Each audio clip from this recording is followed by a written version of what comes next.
Hey guys, this is Parker, and today I'm going to tell you why Survivor is the most challenging and brutal show ever created for reality television. The article I'm going to be talking about today is when author Melissa Norvett goes to interview Dr. Adrian Cohen, who is the Survivor doctor for many seasons until he had to drop out due to personal reasons. But he goes on to explain why this show is as real as it gets. It's pure reality and it depicts everything from its truest form. What do I mean by that? Well, to start, contestants are put into tribes where they must fend for themselves and work together to survive. Basic things like this peanut butter and jelly sandwich and this water bottle here are just not readily available. Oh, and did I mention a roof over our head? This is where it gets really interesting. After 39 days, a sole survivor is crowned, and the winner gets a $1 million prize. But before you win the money, teams must compete in a variety of challenges where the losing tribe must go to tribal council.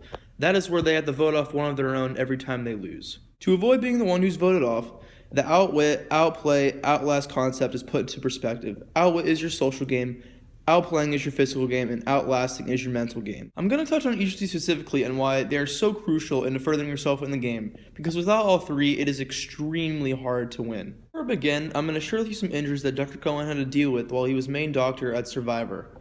These injuries go to show you that this is anything but fake. One of his first real injuries that he had to deal with was on the second season of the Australian Outback. Contestant Michael Skupin fell into the fire and severely burned his arms and hands. It was so bad that his skin was literally falling off his fingers. Another really bad injury was when contestant Russell Swan collapses in the middle of a challenge. He remained unconscious for a couple minutes until medical was able to revive him. He was severely dehydrated and food deprived and was immediately evacuated from the game. Alright, now let's get back to the social, physical, and mental parts of the game. I'm going to start with the social game. So the social game is part of the strategic game. Now, the main part of the social game is when you must be on the right side of the numbers. What do I mean by that? Well, let's say there's 10 people, and there's 6 people voting with each other, and there's 4 people voting with each other. You want to be on the side with the 6 people, so that if you're on the 4, then they're going to be voted off.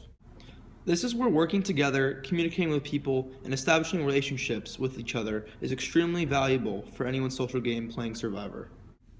But in my opinion, the physical game is easily the most important part in anyone's game playing Survivor. This is because this is the only part of the game that can guarantee your safety. What I mean by that is every challenge, there is one person that is crowned immunity. And if you keep winning immunity, then there is no chance that you can be eliminated. An example of this is when contestant Mike Holloway wins 5 of the last 6 immunity challenges to further himself to the final tribal council, where he eventually wins the crown of sole survivor. The reason he didn't get voted out, the one that he didn't win, was because he had an immunity idol where if you play it, then you are immune from being voted out from the game. But having an awesome mental game is a very important part of Survivor as well, the outlast component of Survivor.